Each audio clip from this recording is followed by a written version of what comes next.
Assalamu alaikum students. Hope all of you will be fine.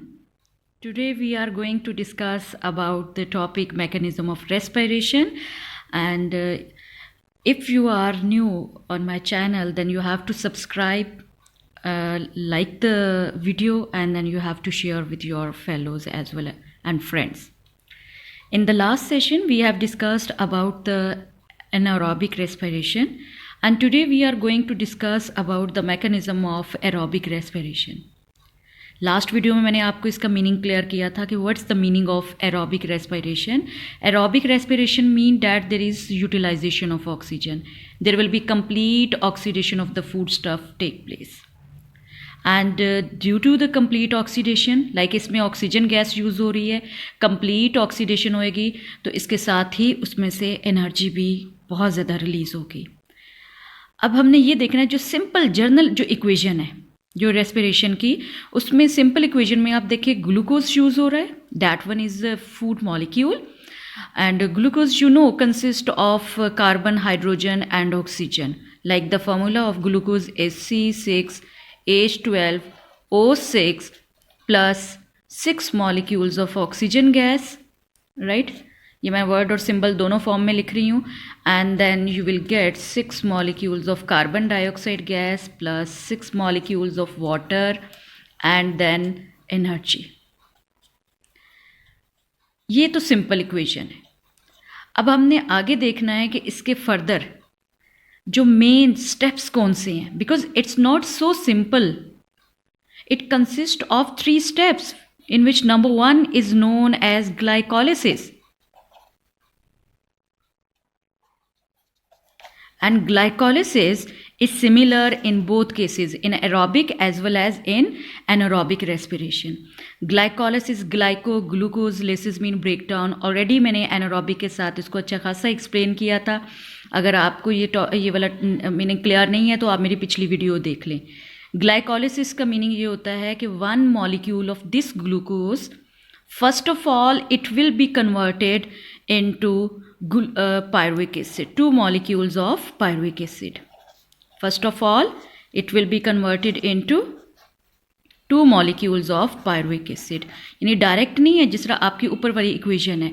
First of all in the first step glucose will be converted into 2 molecules of pyruvic acid along with formation of ATP. क्योंकि break down हो रहा है तो definitely कुछ energy भी release होगी, और वो एनर्जी ATP की फॉर्म में, मेजर एनर्जी करेंसी की फॉर्म में स्टोर होगी, और साथ ही जो को एंजाइम है NAD वो भी हेल्प आउट करेगा किस प्रोसेस में, फॉर स्टोरिंग द एनर्जी. जो ये बॉन्ड जब ब्रेक होएगा तो एनर्जी रिलीज़ होगी, और वो एनर्जी ATP की फॉर्म में और NADH की फॉर्म में स्टोर हो जाएगी. और यहाँ पे ये आ जाएगा ADP से ATP. ये मैंने बहुत डिटेल में मैंने बताया हुआ है कि how there will be the formation of the ATP from ADP and how ATP will be converted back into ADP. ठीक है, ये मैंने बहुत डिटेल में आप लोगों को एक्सप्लेन किया हुआ है. और ये वाला जो प्रोसेस है, ये वाला प्रोसेस होता है, I have drawn this diagram. ये सेल की डायग्राम है. जो नॉर्मली किसी एक सेल में रिएक्शन होता है वो पूरी बॉडी में ये रिएक्शन होता है. तो इसमें ये सेल है, सेल के अंदर क्या होगा, ये साइटोप्लाज्म का एरिया है जो न्यूक्लियर मेम्ब्रेन से लेकर प्लाज्मा मेम्ब्रेन का एरिया है. ठीक है, तो आपका ग्लाइकोलिसिस का जो प्रोसेस होएगा वो इसके अंदर होगा, साइटोप्लाज्म में. ग्लाइकोलिसिस अकर्स इन साइटोप्लाज्म, और सेकेंडली इसमें ऑक्सीजन गैस यूज़ नहीं होती. So that's why this step is similar in both cases, in aerobic as well as in anaerobic respiration. ठीक है, इसमें ग्लाइकोलिसिस की वजह से क्या बनेगा, पायरुविक एसिड बनेगा. अब पायरुविक एसिड तो बन गया, but the next 2 step will occur inside the mitochondria. What's the next step? Next step is Krebs cycle. अब क्रेब्स साइकिल में प्रॉब्लम क्या है, क्रेब्स साइकिल होता है माइटोकॉन्ड्रिया के अंदर जो कि पावर हाउस है. यूक्रियोटिक और मल्टीसेलुलर और यूनिसेलुलर ऑर्गेनिजम्स में ये पावर हाउस है जिसने कंप्लीट ऑक्सीडेशन करनी होती है, जहाँ पे कंप्लीट ऑक्सीडेशन होगी. अब इसमें क्या होगा कि पायरुविक एसिड को डायरेक्ट एंट्री नहीं मिल सकती, कि पायरुविक एसिड आप कहें कि वो डायरेक्ट इसके माइटोकॉन्ड्रिया के अंदर एंटर हो जाए. इसको फर्स्ट ऑफ ऑल इसको अपने जो केमिकल स्ट्रक्चर है ना वो चेंज करना पड़ेगा. This pyruvic acid will be converted into acetyl coenzyme A. ये पहले एसिटाइल कोएंजाइम ए में कन्वर्ट होगा, फिर इसको माइटोकॉन्ड्रिया जो है वो अलाउ करेगा अंदर आने के लिए, जैसे इसको टिकट मिल जाएगा कि ये तब इसके अंदर इसकी एंट्री होगी। But first of all pyruvic acid should be converted into acetyl coenzyme A, right. उसके बाद ये माइटोकॉन्ड्रिया के अंदर चला जाएगा जहाँ पे इसकी कंप्लीट ऑक्सीडेशन होगी। So what will happen during Krebs cycle, pyruvic acid molecules will be completely oxidized along with the formation of ATP, NADH and FADH। लेकिन पहले क्या होएगा, pyruvic acid should be converted into acetyl coenzyme. ये इससे coenzyme A से help लेगा, जैसे ride इसको मिल जाएगी तो ये इससे हेल्प लेगा और उसके बाद ये इसको अंदर पहुंचा के फिर वापस आ जाएगा for the next pyruvic acid molecule. तो अब क्या होएगा कि क्या acetyl coenzyme which will be completely oxidized into will be completely oxidized along with formation of ATP plus NADH, क्योंकि ATP मेजर एनर्जी करेंसी है, NADH और FADH2 ये कोएंजाइम है जो हेल्प आउट करते हैं ATP के साथ, क्योंकि जब ये ऑक्सीडेशन होगी, कंप्लीट ऑक्सीडेशन होगी, तो वो एनर्जी किसी फॉर्म में तो स्टोर करनी है ना, फॉरन इमीडिएटली तो हम वो एनर्जी यूज़ नहीं करेंगे, वो एनर्जी तो पैकेट्स की फॉर्म में स्टोर होनी है, तो वो सारी एनर्जी ATP की फॉर्म में, मेजर एनर्जी करेंसी, साथ ये हेल्पर्स हैं, ये इसके हेल्पर्स हैं जो कि एनर्जी को अपने अंदर वो स्टोर करते हैं, NADH और FADH2। NAD and FAD both are coenzyme which helps in the storage of energy. अब लाइक डेफिनेटली ATP किससे बना था, ADP, ये आप यहाँ पे मेंशन करेंगे। उसके बाद NADH किससे बना था, NAD से, और FADH2 किससे बना था, FAD। After getting the hydrogen ions then there will be storage of energy. अब लाइक यहाँ से ये क्या होगा कि pyruvic acid will be converted into acetyl coenzyme. Pyruvic acid, I am talking about the pyruvic acid that will be converted into acetyl coenzyme A। First of all, this pyruvic acid will be converted into acetyl coenzyme A, right? Then there will be complete oxidation. But this step occurs inside the mitochondria. और इसमें देखिए complete oxidation. No one bond is left over between carbon and hydrogen. कोई एक भी bond नहीं है जो carbon और हाइड्रोजन के दरमियान बचा हो। आप ये देख लें, यहाँ पे सिंपल कार्बन डाइऑक्साइड गैस है, सारी इसकी सारी ऑक्सीडेशन हो चुकी है, सारी एनर्जी रिलीज हो गई है, ये पैकेट्स बन चुके हैं। इस प्रोसेस को कहते हैं complete oxidation. Now what will happen in the next step. अब नेक्स्ट स्टेप में क्या होएगा, there will be the next step, that one is electron transport chain. Electron, T mean transport, C mean chain, and that one is the final step। ये final step है जो कि mitochondrial के अंदर ही होएगा। इसमें क्या होएगा, there will be transfer of electrons on an electron transport chain। जैसे लाइट रिएक्शन में मैंने बताया था ना कि वो transfer of the electron to the electron transport chain and then they will gradually lose their energy which will be used for the synthesis of ATP। अच्छा, अब ये तो मेजर एनर्जी करेंसी है। Now in the final step these coenzyme will be oxidized during electron transport chain. ये दोनों ने क्या करना है, क्योंकि इस वक्त तो ऑक्सीडेशन हो रही थी, ATP को हेल्प की नीड थी, इन्होंने हेल्प आउट किया कि ठीक है हम भी आपके साथ वो जितनी एनर्जी है वो स्टोर कर लेंगे। लेकिन फाइनल स्टेप में क्या करेंगे, ये सारी की सारी एनर्जी आगे फर्दर ATP यानी उसको मेजर, जैसे आपके पास चेंज और आप चाह रहे हैं कि उसको आप लोग ज़रा रुपये की फॉर्म में कि कॉइन्स बहुत ज़्यादा हो गए हैं तो इसको आप लोग मेजर जो उसकी करेंसी में उसको कन्वर्ट कर लें ताकि कैरी करना ईजी हो जाए। तो सेम ये क्या करेंगे, NADH during the electron transport chain and second FADH2 they will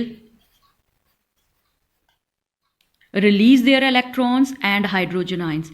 ये हाइड्रोजन आयंस और हाइड्रोजन आयंस रिलीज करेंगे तो डेफिनेटली उसके साथ ही इलेक्ट्रॉन्स भी रिलीज होंगे। They will release their hydrogen, और releasing of hydrogen, loss of hydrogen mean that these will be oxidised, ये ऑक्सीडेशन का प्रोसेस होएगा। Loss of hydrogen, loss of electron, मैंने प्रीवियस अपने वीडियोस में आप लोगों को बताया था। तो इसमें हाइड्रोजन ये लूज़ करेंगे क्योंकि बॉन्ड ब्रेक करना है, तभी एनर्जी रिलीज़ होएगी। और जब ये बॉन्ड ब्रेक करेंगे, हाइड्रोजन इसमें लॉस होएगा, then what will happen, energy will be used for the formation of major energy currency ATP, और उसके साथ ही ये इसकी ऑक्सीडाइज्ड फॉर्म हो जाएंगी NAD प्लस FADH2, ये ऑक्सीडाइज फॉर्म में आ जाएगा FAD, इसके ऊपर ये प्लस का निशान बता रहा है कि ये ऑक्सीडाइज्ड फॉर्म है। अब ये वाटर कहाँ से आ गया यहाँ पे? अब ये ऑक्सीजन गैस, जो आपको बताया था कि इसमें जो मेन ही बात इस चीज़ की है कि aerobic respiration that there is the utilization of oxygen gas. तो oxygen gas electron transport chain वाले स्टेप में यूज़ हो रही है, और यहाँ पे ये ऑक्सीजन गैस और ये जो हाइड्रोजन रिलीज़ करेंगे, जब ये हाइड्रोजन रिलीज़ करेंगे वो ऑक्सीजन के साथ रिएक्ट करके वाटर की फॉर्मेशन होगी, वाटर मॉलिक्यूल फॉर्म होएगा। अब आपको एमसीक्यूज इस पॉइंट ऑफ व्यू से भी आ सकता है कि in which step there will be the release of the carbon dioxide gas takes place in Krebs cycle. ये Krebs cycle it's on the name of the scientist, Hans Kreb ने इसको discover किया था और उसी के नेम पे cycle का नेम रख दिया था। And in which step oxygen gas is used in electron transport chain, in which oxygen gas is used for the formation of water molecule. I think आप लोगों को ये टॉपिक क्लियर हो गया होगा। ये बहुत सिंपल है, इसमें भी सिंपल आप लोगों के लिए मेन यही है कि आपने ये फ्लो शीट, क्योंकि ये बोर्ड एग्जाम्स में जब भी आएगा आपको लॉन्ग क्वेश्चन की फॉर्म में आएगा, शॉर्ट में भी आता है कि suppose sometimes they just ask about Krebs cycle, they just ask about the electron transport chain for the 2 और 3 मार्क्स, उसके साथ आपने ये इक्वेशन भी लिखनी होती है। तो आपने ये लाजमी इसको स्टार्ट से आपने यहाँ से स्टार्ट करें। ग्लाइकोलिसिस क्या है, जर्नल इक्वेशन आपको क्लियर होनी चाहिए कि जर्नल इक्वेशन क्या है, but it's not so simple, it consist of 3 major steps. First step में क्या होएगा, ग्लूकोज पायरुविक एसिड में कन्वर्ट होगी। सेकंड स्टेप में इन्होंने माइटोकॉन्ड्रिया के अंदर जाना है और माइटोकॉन्ड्रिया पायरुविक एसिड को अलाउ नहीं कर रही, so pyruvic acid will be change into acetyl coenzyme A. ठीक है, और जब ऑक्सीडेशन हो जाएगी तो कोएंजाइम निकल जाएगा यहाँ से, it will be released back, यहाँ से एंटर हो रहा होता है क्योंकि ये कोएंजाइम हेल्प आउट करेगा पायरुविक एसिड को। इसके साथ बॉन्डिंग करने के बाद इसका नेम हो जाएगा एसिटाइल कोएंजाइम ए। इसकी फिर होगी कंप्लीट ऑक्सीडेशन जो कि माइटोकॉन्ड्रिया के अंदर होएगी। ये दोनों स्टेप्स जो हैं, क्रेब्स साइकिल और electron transport chain, both will be occurred inside the mitochondria, right? So but the first step which is known as glycolysis, that one occurs in cytoplasm. This step will be occurred inside the cytoplasm. I think आप लोगों को ये topic clear हो गया होगा। अगर आप लोगों को मेरी वीडियो अच्छी लगी हो तो इसको ज़रूर लाइक भी कीजिएगा, शेयर भी कीजिएगा और मेरे चैनल को सब्सक्राइब भी कीजिएगा अगर आप मेरे चैनल पे नए हैं, और साथ बेल आइकॉन को ज़रूर प्रेस कीजिएगा ताकि मेरी नई आने वाली वीडियो के नोटिफिकेशन आप लोगों को मिलते रहें। और आगे इसको ज़रूर शेयर कीजिएगा ताकि वो बच्चे जो अफोर्ड नहीं कर सकते, जो ट्यूशन को अफोर्ड नहीं कर सकते, या जिनको परमिशन नहीं होती कहीं से भी ट्यूशन की, या टीचर्स का प्रॉब्लम हो रहा होता है, वो एटलीस्ट मेरी वीडियो से इसका बेनिफिट हासिल कर सके। तो इसको आपने इसी तरीके से स्टेप बाय स्टेप इसकी लर्निंग करनी है, because this topic is very very important for the long as well as for the short question. ये चैप्टर ही बहुत ज़्यादा इंपॉर्टेंट है और इसमें ये वाला जो टॉपिक है इसमें आपने इसी तरीके से इसकी ये वाली इक्वेशंस आप लिखें और उसको बाद उसको एक्सप्लेन करना शुरू कर दें। इसको देख के भी जैसे यहाँ ग्लूकोज नज़र आ रहा है, ये पायरुविक एसिड है, इससे साफ है आप उसकी स्टेटमेंट बना सकते हो कि ग्लूकोज किस में कन्वर्ट हो रहा है, पायरुविक एसिड में। फिर आगे फर्दर आप इसी फ्लो शीट को देखते हुए आप आराम से आगे एक्सप्लेन कर सकते हैं कि पायरुविक एसिड एसिटाइल कोएंजाइम में, और फिर इसकी ऑक्सीडेशन होगी, complete oxidation, because complete oxidation of food stuff take place in Krebs cycle. यहाँ ऑक्सीडेशन नहीं हो रही, यहाँ फूड की ऑक्सीडेशन नहीं हो रही, they just take the energy from the NADH and FADH2 and then that energy will be used in the formation of ATP. I am sure आप लोगों को मेरी समझ आ चुकी होगी। इसकी 2 से 3 दफ़ा ज़रूर प्रैक्टिस कीजिएगा। जब आप उसको लिखेंगे, इस फ्लो शीट को ड्रॉ करेंगे तो डेफिनेटली ये आप लोगों को ईजिली लर्न हो जाएगा, आपको प्रॉब्लम नहीं होगी। सिर्फ इसको आपने सिस्टमेटिकली इसकी लर्निंग करनी है। ओके, अल्लाह हाफ़िज़।